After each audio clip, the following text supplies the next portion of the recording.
องไม่สิมาเฮ็ดข้าวผัดมันเนี่ยมีหมูสับแมกเลนมีผัก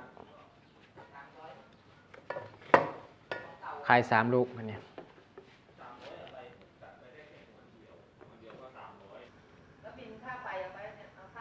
ใส่น้ำมันลงไปพี่น้องเอ้ยพอหรือยังเจียวกระเทียมก่อนนะพี่น้องเด้อต่อ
น้ำมันออก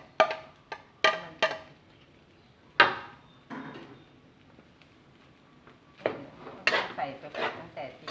ยังอยู่ในน้ำมัน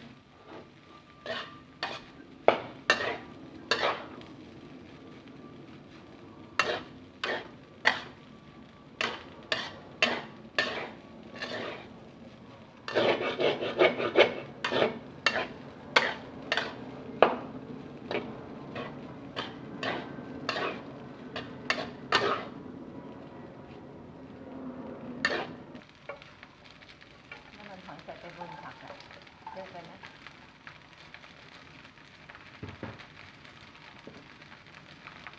ที่ต้องผัดแบบไปเคลียร์ดูว่ามันหอมใส่ลงไปก่อนให้มันผัดทั่วๆไม่มีใส่แล้วมันใส่ลงไปก็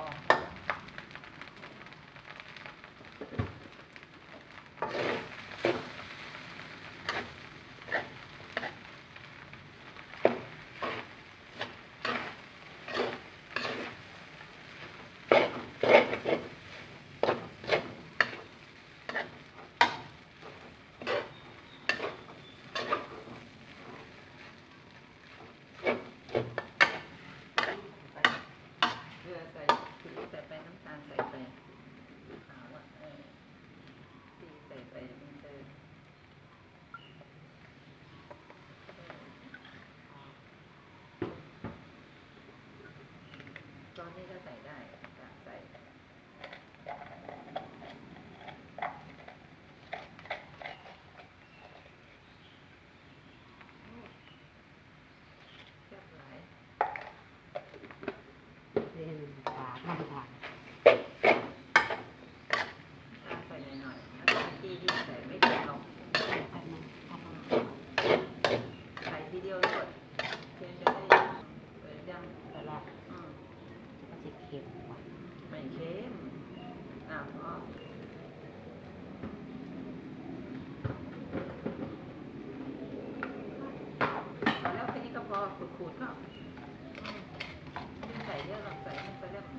ก็มาดูผลที่ไทย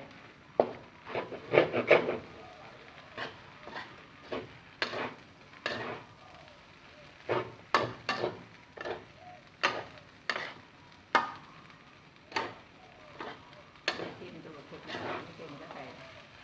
ก็พอทำหั่นพริกขี้หนูหน่อยซอยพริกน้ำปลาแล้วใช้ได้แล้วนั่นแหละอร่อยแล้ว ผัดพริกก่อน ได้ได้